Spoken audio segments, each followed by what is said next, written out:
This little-known war took place in the mid-18th century, mainly in Europe, but also for the first time in European colonies around the world. This is why it is sometimes considered as the First World War. Let's retrace on a map a summary of the events and consequences of the 7 Years' War.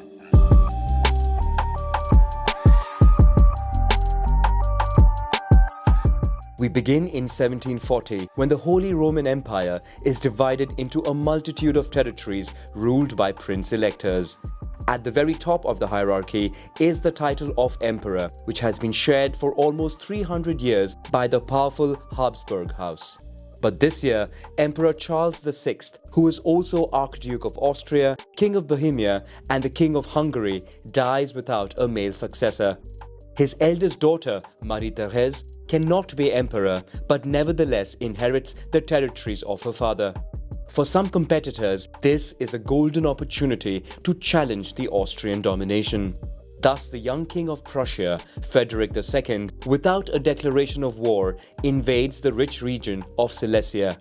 France, Austria's traditional enemy, takes advantage of the situation to join forces with Prussia. Britain, meanwhile, backs Austria, fearing an imbalance of power in favor of the French Empire. After 5 years of war, Prussia abandons its French ally by signing a peace treaty with Austria. Prussia holds on to the territory of Silesia but recognizes Marie-Thérèse as the Archduchess of Austria. Her husband, Francis of Lorraine, obtains the title of Emperor of the Holy Roman Empire. France finds itself alone against the coalition and still manages to seize the Austrian Netherlands. A peace treaty was signed in 1748 and, against all odds, the King of France, Louis XV, returns the territories to Austria. After the war, a strong rivalry develops between Prussia and Austria, which hopes to one day recover Silesia. Moreover, the French and British empires increasingly compete for their colonies in the world, primarily in North America, where New France surrounds British colonies. With boundaries not clearly defined, the two powers compete for the Ohio Valley. The first clashes taking place there are mostly dominated by the French side. From a military point of view, Britain dominates the seas and oceans with its powerful Royal Navy, while the French army is deemed stronger. George II, King of Great Britain and Prince-Elector of Hanover, fears losing the German state in case of war. He approaches Prussia for protection and signs an alliance, upsetting the traditional balance of power in the region. After centuries of competition, France and Austria join forces and are joined most notably by Russia. European powers meanwhile prepare for war. France attacks first and sends its army to the British island of Minorca. In India, Britain prepares for war by fortifying Calcutta without the agreement of the Prince of Bengal. The latter responds by driving them out of the city. Britain counterattacks, recovers Calcutta, dethrones the prince, and moves to attack French colonies. In North America, the British Empire prepares to send large military reinforcements. In the European theatre, France prepares a ground offensive in Hanover. Prussia, which finds itself surrounded, launches the first strike on Saxony, a rich, poorly protected region. The offensive is a success, despite an Austrian counterattack. Prussia continues its offensive by attacking Bohemia. But this time, the intervention of the Austrian army prevents the capture of Prague and pushes the Prussians back to Silesia. In the west, the French offensive in Hanover is a success. The French army now advances to Prussia, which finds itself besieged. To the east, the Russian army captures its first territories, and in the south, the Austrian army advances towards Silesia.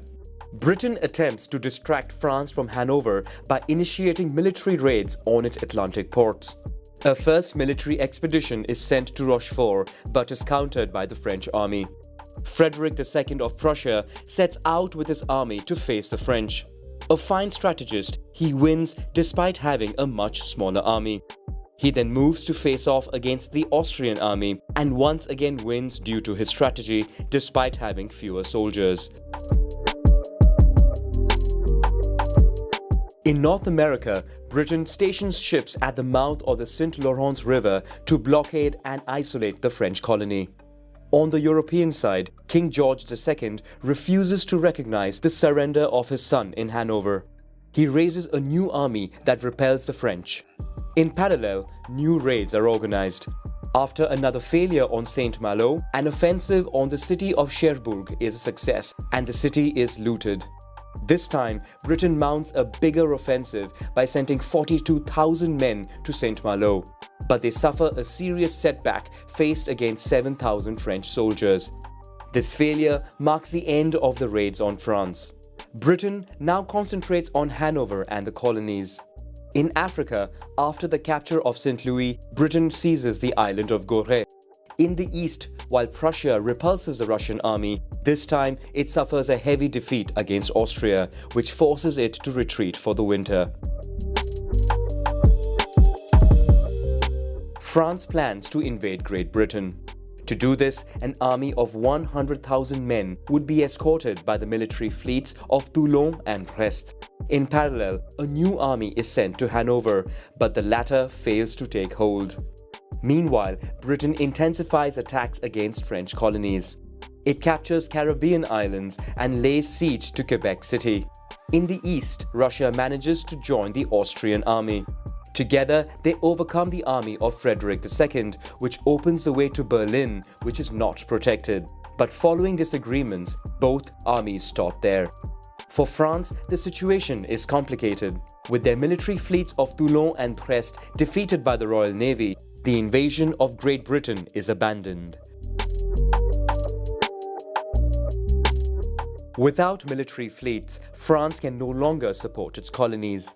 In North America, New France is in disarray. After the capture of Quebec, Britain seizes Montreal. The island of Dominica in the Caribbean and Pondicherry in India fall in quick succession. In Europe, despite several attempts, France can no longer impose itself on Hanover. On the other hand, severely weakened and facing defeat, the King of Prussia regroups his last remaining forces into a single army. In January 1762, the war takes a new turn with the death of Elizabeth, the Tsarina of Russia. Her successor, Peter III of Russia, is an admirer of Prussia and does not want to engage in war. He quickly signs a peace treaty. In the West, the Spanish Empire takes a negative view of British domination. Spain then goes to war with France. An army is sent to Portugal, the Iberian ally of Great Britain, forcing the latter to send reinforcements.